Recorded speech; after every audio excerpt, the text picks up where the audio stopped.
melayani minggu depan. Tujuannya bukan cuma memberitahu siapa yang akan melayani minggu depan, tapi tujuannya supaya saudara mendoakan. Itu tujuannya. Jadi kalau ini ditinggal di gereja, saya yakin saudara tidak akan mendoakan di rumah ya. Yang pertama. Yang kedua, saudara, di sini juga ada berita-berita untuk kita doakan, kita syukuri siapa yang ulang tahun dan sebagainya. Oleh sebab itu jangan dibuang.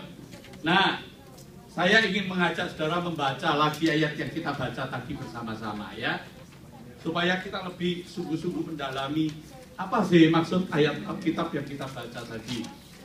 Sehingga pada waktu kita membaca, memikirkan firman Tuhan, itu sudah ada di dalam hati kita, di dalam pikiran kita ya. Ayo kita baca bersama 2 Korintus pasal 9 tadi, ayat 7 sampai 11 ya. Mari, 1, 2, 3. Hendaklah masing-masing memberikan menurut kerelaan hatinya, jangan dengan sedih hati atau karena paksaan. Sebab Allah mengasihi orang yang memberi dengan sukacita, dan Allah sanggup melimpahkan segala kasih karunia kepada kamu, supaya kamu senantiasa berkecukupan di dalam segala sesuatu, dan malah berkelebihan di dalam berbagai kebajikan. Seperti ada tertulis, Ia membagi-bagikan, Ia memberikan kepada orang miskin, kebenarannya tetap untuk selamanya. Ia yang menyediakan benih bagi penabur dan roti untuk dimakan. Ia juga akan menyediakan benih bagi kamu dan melipat gandakannya dan menumbuhkan buah-buah kebenaranmu. Kamu akan diperkaya dalam segala macam kemurahan hati yang membangkitkan syukur kepada Allah oleh karena kami. Mari kita berdoa. Bapa di sorga, kami memohon firman yang baru kami baca, supaya Engkau menolong kami dengan Roh-Mu yang kudus, supaya firman itu bukan cuma kami baca, tetapi boleh kami mengerti. Bukan hanya kami mengerti, tetapi firman itu boleh tinggal tetap di dalam hati kami. Dan bukan hanya tinggal tetap dalam hati kami, tetapi kami memohon Tuhan, beri kami kemampuan untuk melakukannya dalam kehidupan kami. Sebab jika kami melakukannya firman-Mu, maka Tuhan, hidup kami akan dibangun kuat di dalam Engkau. Terima kasih Tuhan. Berfirmanlah, karena kami rindu untuk mendengarnya. Di dalam Kristus Yesus, kami memohon berbicaralah, karena kami rindu untuk mendengarnya. Amin. Oke, terima kasih. Saudara, khotbah ini lanjutan dari minggu kemarin, saudara ya.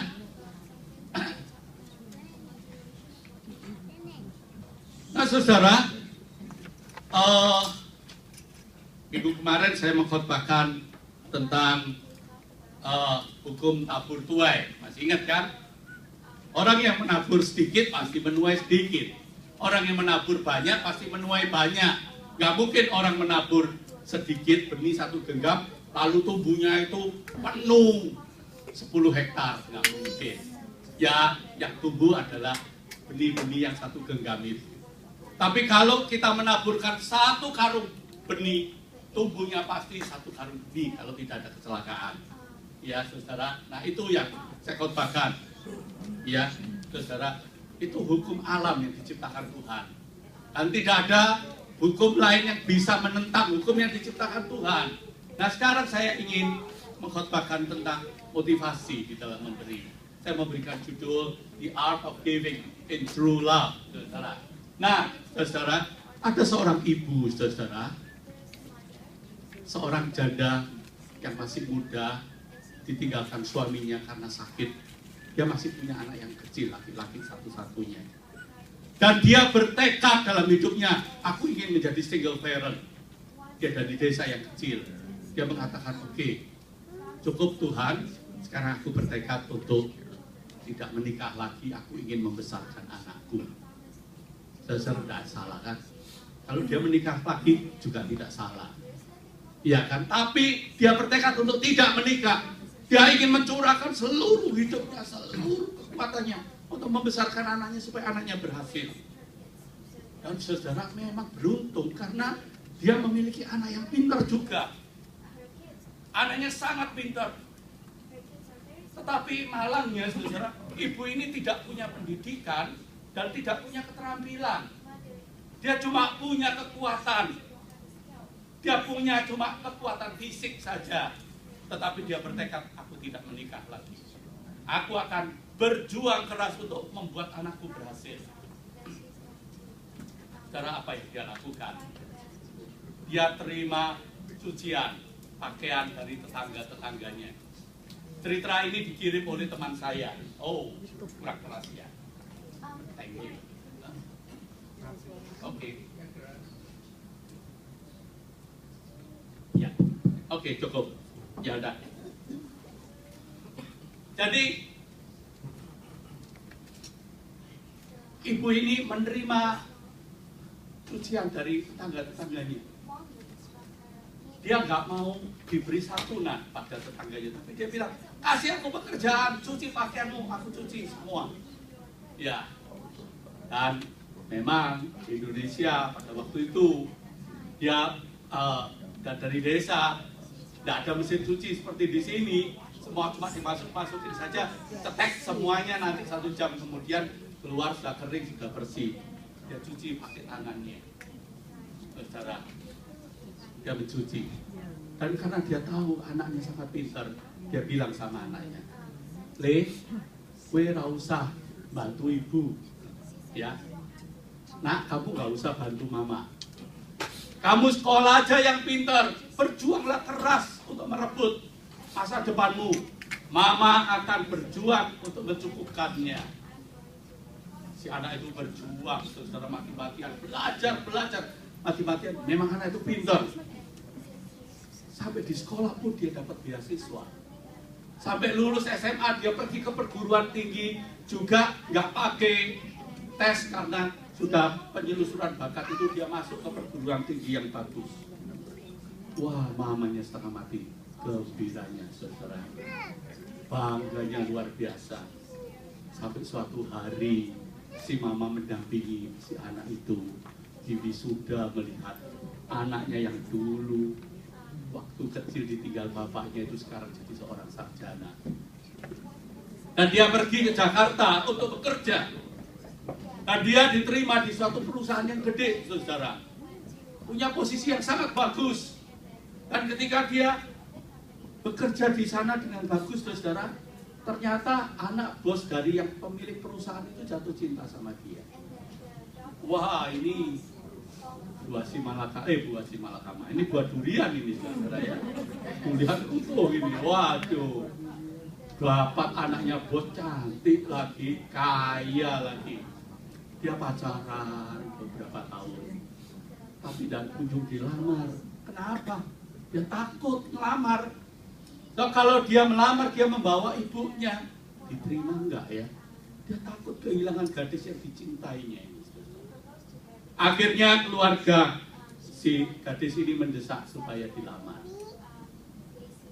Setelah dia berpikir akhirnya oke. Dia datangkan ibunya dari desa untuk melamar. Dan betapa kagetnya keluarga itu. Sebab ibunya ini orang Jawa bilang desit. Tahu desit? Orang kota kalau di Jawa asli itu kalau nyebut orang desa yang paling desa itu artinya desit. Orang Jawa Timur bilang itu desa kelotok katanya begitu. Desa kelotok itu artinya sudah desa, masih lebih desa lagi. Kalau pergi ke sana nyebrang sungai, masih nyebrang sungai lagi, masih lewat jembatan kecil, itu artinya desit. Desanya desa. Si keluarga yang kaya ini kaget, calon desanya ini kok ternyata seorang wanita yang sederhana, wanita yang seperti itu bakal jadi calon besannya bos besar ini. Tetapi gimana lagi si anak sudah jatuh cinta. Lalu orang yang kaya ini tidak segera memberi jawaban. Dia bilang, oke, kami akan merundingkan di keluarga besar kami ya.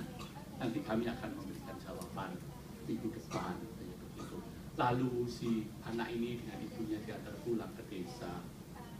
Ditunggu seminggu kemudian, keluarga besar itu akhirnya memberikan jawaban. Dipanggil anak itu, dikatakan ini jawaban keluarga besar kita. Kita semuanya setuju Anda menikah dengan anak kita dengan 2 syarat.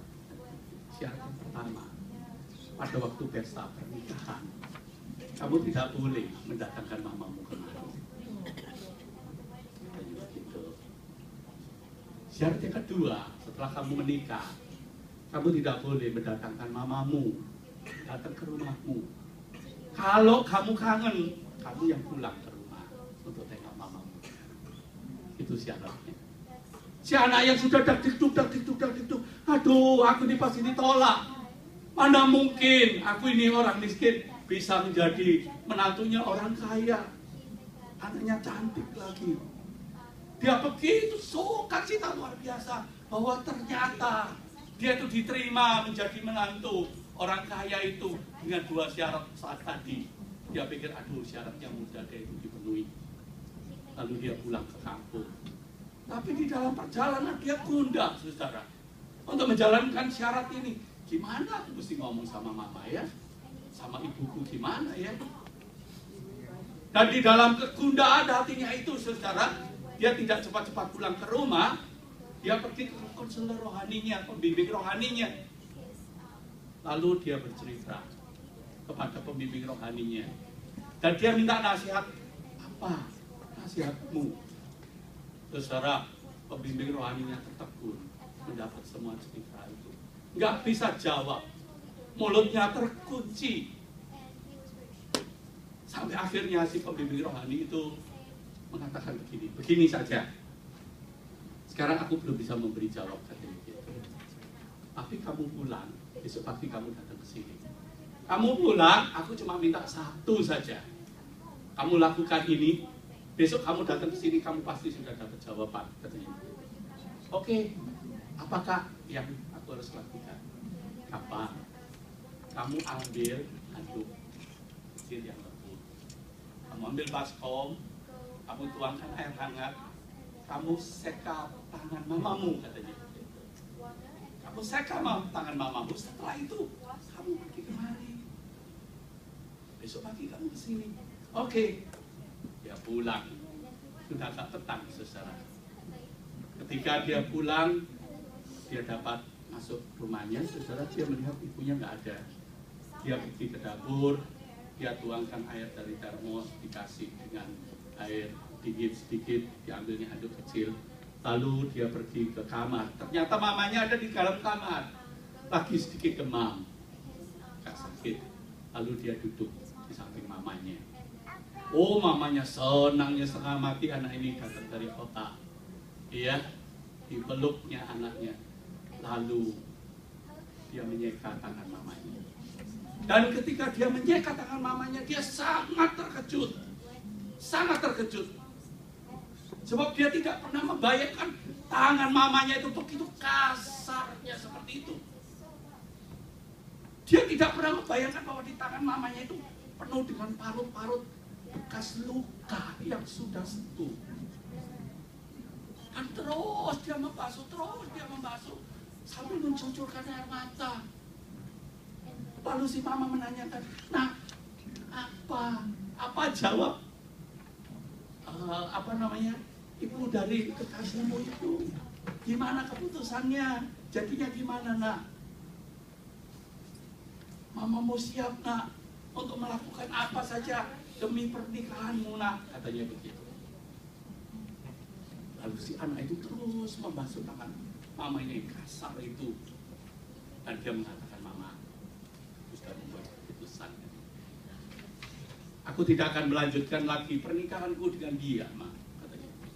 Sebab aku lebih memilih mama daripada dia. Si mama kaget, kenapa, nak? Ada apa?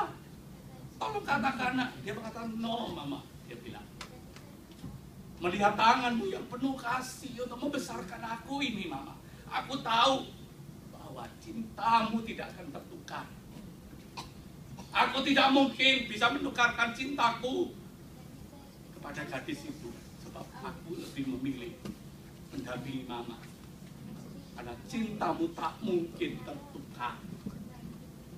Si ibu bingung, si ibu tidak mengerti kenapa. Tetapi si ibu hanya bisa mendekat anaknya. Saudara, si anak ini kembali ke kota. Dia keluar dari perusahaan itu. Dia tidak mencari perusahaan yang lain.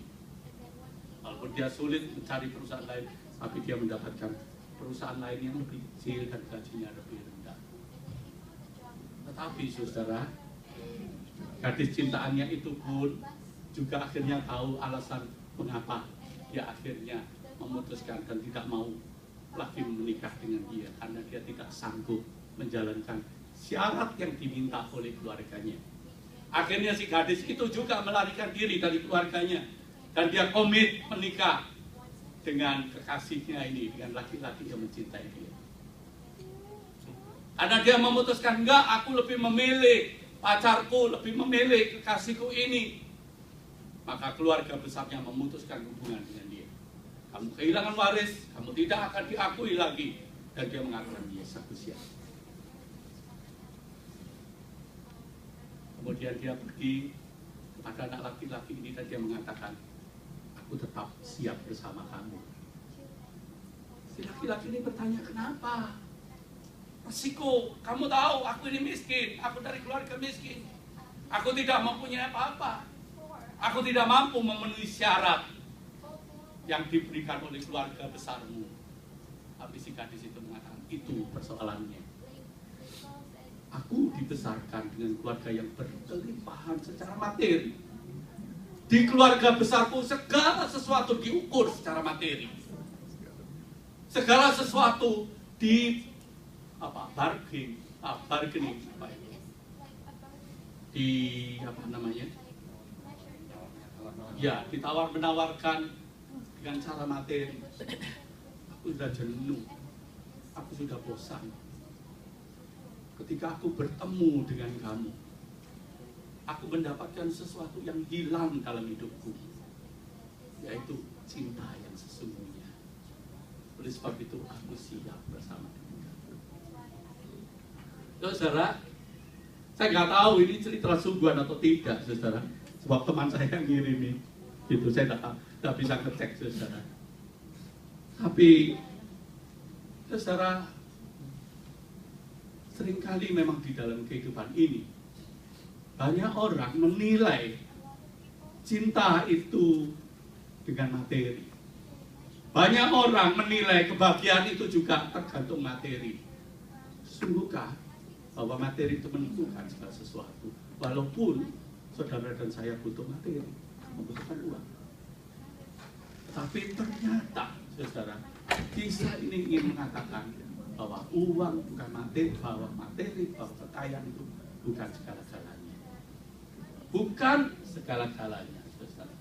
Sebab memang cinta sesungguhnya itu tidak bisa ditransaksikan, ya, saudara. Sesungguhnya. Mengapa, saudara? Mengapa cinta yang sesungguhnya tidak bisa ditransaksikan? Sebab saudara, Kidung Agung, satu Kidung Agung yang ditulis oleh seorang pujangga yang sangat terkenal, mengatakan begini, taruhlah aku seperti meterai pada hatimu, seperti meterai pada lenganmu, karena cinta kuat seperti maut, gairahnya gigih seperti dunia orang mati, nyalanya adalah nyala api, seperti nyala api Tuhan. Wah, puitis sekali. Apa artinya? Bahwa cinta itu kalau ditaruh, dia seperti meterai dalam hatimu. Meterai atau perangko, saudara, itu kan nempel begitu, ya kan? Nah, orang itu biasanya, saudara, kalau sudah kehinggapan cinta, maka cinta itu hinggap di mana, dia akan nempel seperti perangko, nggak mau lepas. Itu orang yang jatuh cinta sungguhan, saudara, yang tidak lagi mengukur segala sesuatu Selalu yang dipikirkan itu yang dicintainya. Makanya digambarkan cinta itu seperti meterai, nempel terus, saudara, ya kan? Begitu. Di sini ada yang sedang fall in love nggak? Sedang ya? Ada. Merasakan nggak bahwa hatinya itu seperti perangko nempel? Wah, itu tandanya lagi jatuh cinta, saudara. Dan digambarkan cinta itu kuat seperti maut. Loh, kok aneh? Kok cinta itu digambarkan kuat seperti maut? Kok aneh? Kenapa? Sebab saudara lihat saja, kalau maut itu datang kepada seseorang, ada orang yang bisa menunda. Mari, selamat datang. Wah, sukacita ada datang. Oke. Kalau seandainya, ya, bisa di sana juga baik. Suami. Oke? Iya. Disebutkan saudara bahwa cinta itu kuat seperti maut. Apa artinya? Saudara, kalau maut itu datang pada seseorang, siapapun, sebab setiap kita pasti didatengin maut. Anda siap atau Anda tidak siap, maut sewaktu-waktu datang tanpa permisi, betul nggak? Ada maut itu permisi, tok-tok dulu, ini maut mau datang ke kamu. Nggak ada. Maut itu kalau datang sewaktu-waktu, Anda siap, Anda tidak siap, dia pasti datang. Lalu Anda tidak bisa mengatakan ketika maut datang, maut jangan ke susu, ambil saya dulu ya. Kamu butuh berapa ini kekayaan, ayo Kak kasih. Nggak ada. Biar kamu punya uang segudang, biar kamu terkenal, biar kedudukanmu begitu tinggi, sampai kamu adalah presiden nomor 1 di dunia ini. Kalau mau datang untuk menjemput, tidak ada seorang pun yang bisa menolak. Kekayaan apapun menjadi tidak berarti, kekuasaan apapun menjadi tidak berarti, koneksi, kepandaian apapun menjadi tidak berarti, harus ditinggalkan. Cinta itu gambarannya seperti itu, saudara. Seseorang yang terhinggapi cinta yang sesungguhnya, saudara, dia tidak akan bisa menolak. Dia ingin memberikan semua dan semua yang dipunyai demi yang dicintainya. Itu maksudnya daripada si Kidung Agung ini menulis. Sebab dia mengatakan nyala daripada cinta itu seperti nyala apinya Tuhan. Siapa yang bisa menolak dan memadamkan nyala cinta apinya Tuhan? Tidak ada yang bisa. Luar biasa. Ya saudara. Tadi ilustrasi pembuka adalah gambaran kecil daripada cinta kuat seperti maut tadi. Cinta yang sesungguhnya tidak bisa ditransaksikan, tidak bisa diperjualbelikan secara. Sebab saudara dikatakan dari Kidung Agung 8 ayat 7 dikatakan begini. Air yang banyak tak dapat memadamkan cinta. Digambarkan cinta tadi nyala seperti nyala api. Air yang banyak tidak bisa memadamkan api cinta tadi. Sungai-sungai tak dapat menghanyutkannya. Sekalipun orang memberi segala harta benda rumahnya untuk cinta, namun ia pasti akan dihina. Maksudnya seperti ilustrasi tadi. Si wanita itu tadi memilih lebih baik hidup bersama dengan kekasihnya yang memberikan cintanya ketimbang dia hidup dengan keluarganya yang selalu segala sesuatu diukur dengan harta dan transaksi. Oleh sebab itu, saudara, saya anjurkan setiap orang tua yang punya anak, kalau mau kita bisa membuka kelas baru untuk mendidik bagaimana menjadi orang tua, mendidik supaya anak-anak kita jangan diajari sukses itu hanya diukur oleh materi. Sukses itu hanya diukur oleh kesuksesan secara karier, pekerjaan yang nanti imbalannya materi. Saudara, sebab dikatakan bahwa cinta itu, saudara, tidak bisa diukur dengan harta. Kalau seseorang itu hanya mengukur cinta itu dengan harta, saudara, suatu hari harta itu pasti ditinggalkan, pasti dilepaskan karena cinta. Saudara, ya ini Kidung Agung yang mengatakan, sebab segala harta benda rumahnya untuk cinta. Sekalipun orang memberi segala harta bendanya untuk cinta, namun ia pasti akan dihina. Maksudnya, cinta itu jauh lebih tinggi daripada segala materi. Itu maksudnya. Oke, saya teruskan. Saudara, ayat yang kita bahas minggu yang lalu dari 2 Korintus pasal 9 ayat 6 yang mengatakan bahwa orang yang menabur banyak menuai banyak, orang yang menabur sedikit dia akan menuai sedikit. Ayat ini suka diperkosa banyak orang. Suka diperkosa banyak orang. Yang memperkosa seringkali juga gereja. Untung di gereja kita itu tidak pakai liturgi yang ketat, tapi biasanya kalau pakai liturgi yang ketat, saudara, sebelum kantong kolektor diedarkan, biasanya si orang yang bertugas mengedarkan kantong kolektor selalu bacakan ayat ini. Tidak tahu tujuannya apa. Tujuannya barangkali untuk mengingatkan jemaat, hati-hati loh, kalau kamu cuma memberi sedikit nanti diberkati sedikit sama Tuhan. Kalau kamu memberi banyak, Tuhan akan gerocok dengan kamu. Dan ayat ini suka diperkosa oleh para pengkhotbah materialistik. Tidak tahu, saya termasuk barangkali. Pengkhotbah materialistik selalu mengajarkan ayat ini. Ujilah, Tuhan itu ujilah. Kalau kamu memberi berkat, kalau tidak diberi berkat dari langit gerojok katanya. Kalau kamu ngasih berkat sedikit, pasti Tuhan juga ngasihnya sedikit. Memang saudara, yang saya uraikan minggu yang lalu untuk kebenaran hukum tabur tuai. Kalau saudara cuma menanam 1 biji, nggak mungkin tumbuh 100 pohon, nggak mungkin saya katakan.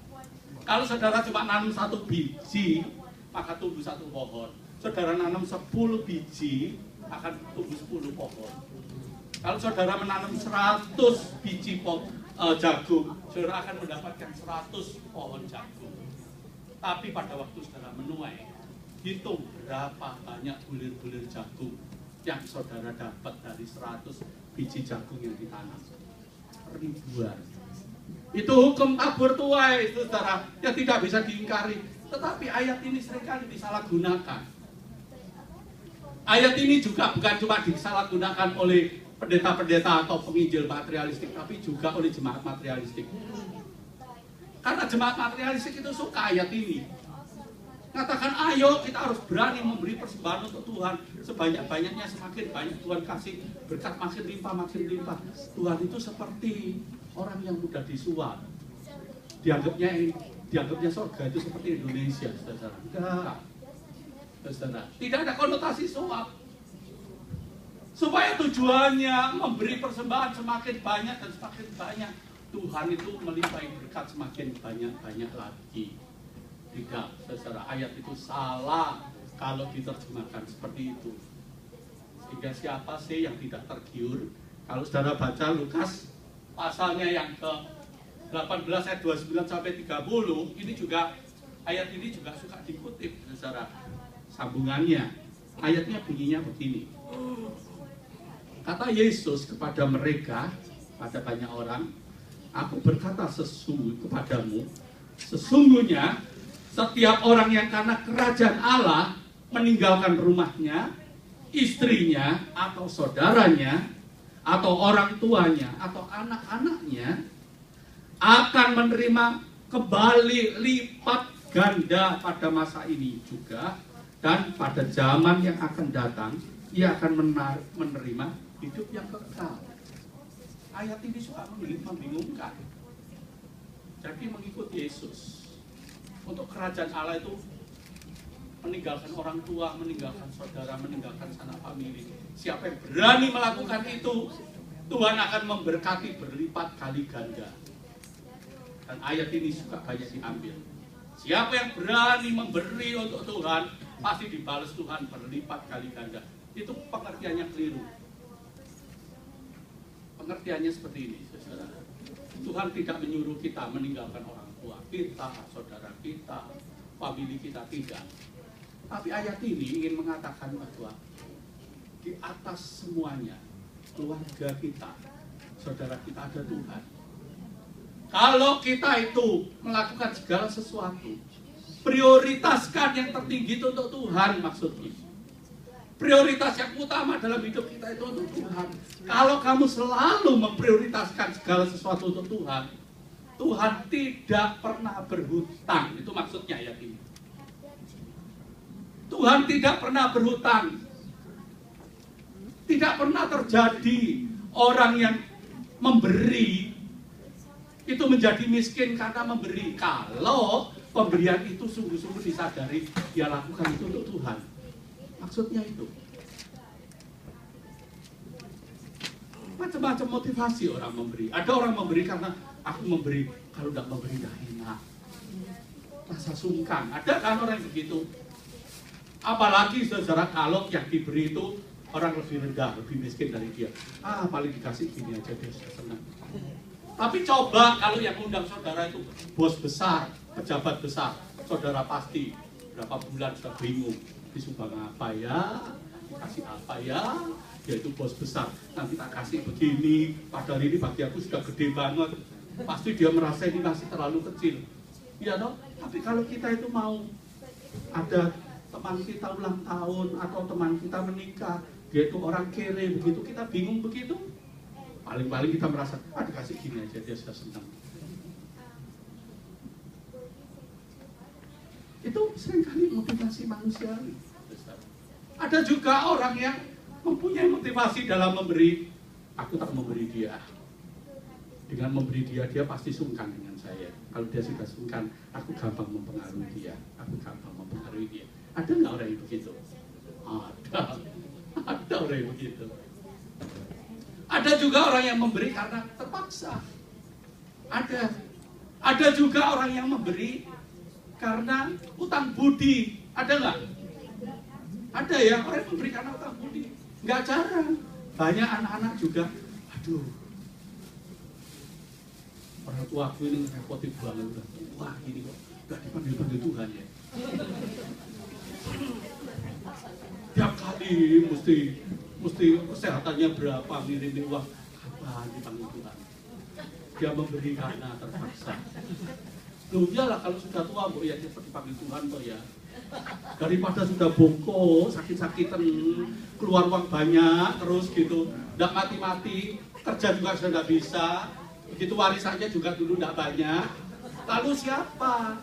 Masa ya anak-anaknya tega membiarkan, ya sudahlah, terserahlah. Nggak bisa kan? Kita mesti keluar dari dompet kita kan?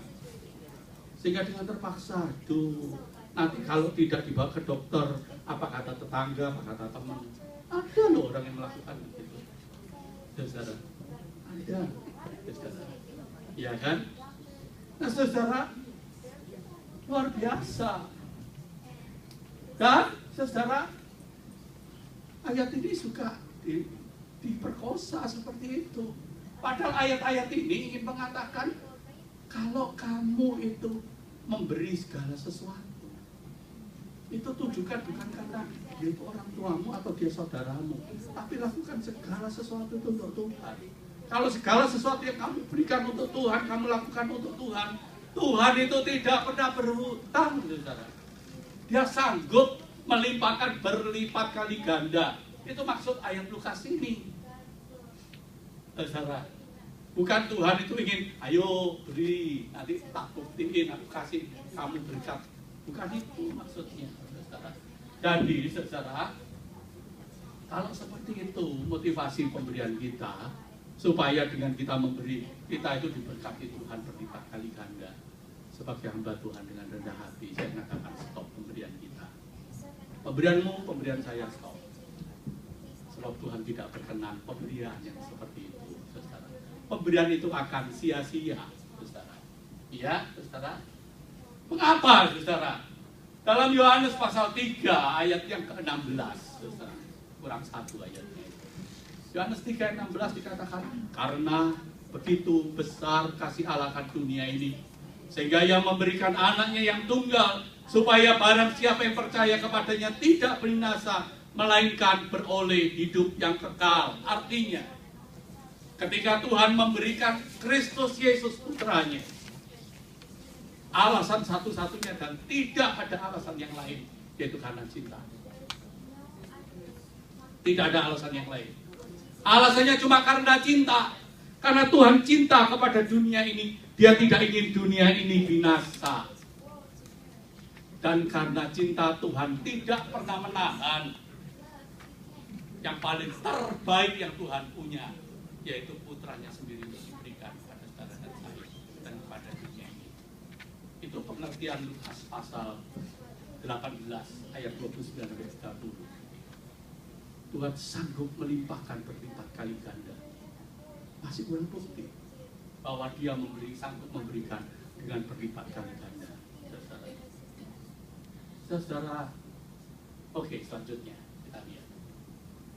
Oleh sebab itu di dalam 2 Korintus pasal yang ke-9 ayat 7, saudara, ayatnya berbunyi demikian, saya baca ya. Ayatnya berbunyi demikian, 2 Korintus pasal 7 ayatnya yang ke-9. Seperti ada tertulis, ya ayat 9, ayat 7, sorry. Hendaklah masing-masing memberikan menurut kerelaan hatinya. Jangan dengan sedih hati atau karena paksaan. Sebab Allah mengasihi orang yang memberi dengan sukacita. Apa maksudnya? Hendaklah masing-masing memberikan menurut kerelaan hatinya, memberi dengan sukarela. Nah, saudara, memberi dengan sukarela itu bukan berarti saya suka kalau saya rela kalau saya suka. Banyak orang kan pikirnya begitu kan. Oh, sukarela itu artinya kalau saya suka ya saya rela. Kalau saya tidak suka ya tidak rela. Ini pengertian sukarela kita. Pengertian firman Tuhan enggak. Pemberian sukarela itu bukan kalau saya rela, saya suka memberi. Kalau saya enggak suka, saya enggak rela. Enggak, saudara. Dan firman Tuhan mengatakan, janganlah kamu memberi dengan duka atau paksa.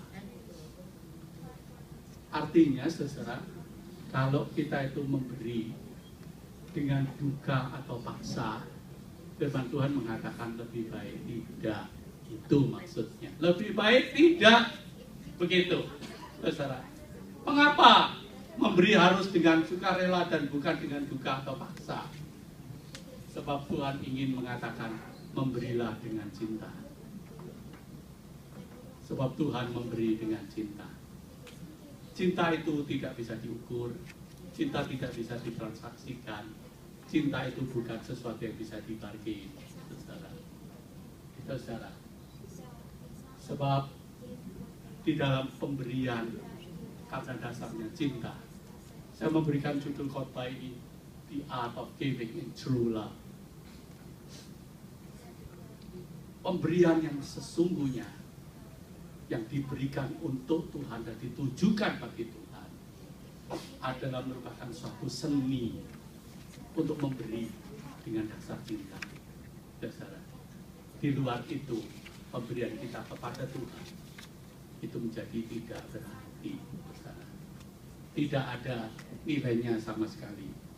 Oleh sebab itu kalau kita membaca firman Tuhan, saudara, dari Kolose pasal 3 ayat 23 dikatakan, apapun yang kamu perbuat, apapun, bukan cuma bicara memberi persembahan di gereja, saudara. Apapun yang kamu perbuat, perbuatlah dengan segenap hatimu.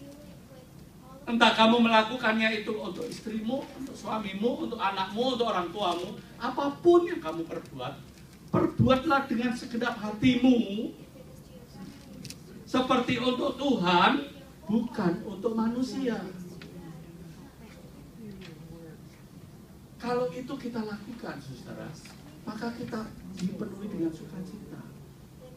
Walaupun ketika kamu, saudara, mengasihi anakmu dan anakmu sangat menjengkelkan kamu, maka kamu tidak akan pernah kehabisan tenaga untuk terus dan terus dan terus melakukannya itu untuk anakmu, sebab kamu lakukannya bukan untuk dia tetapi untuk Tuhan.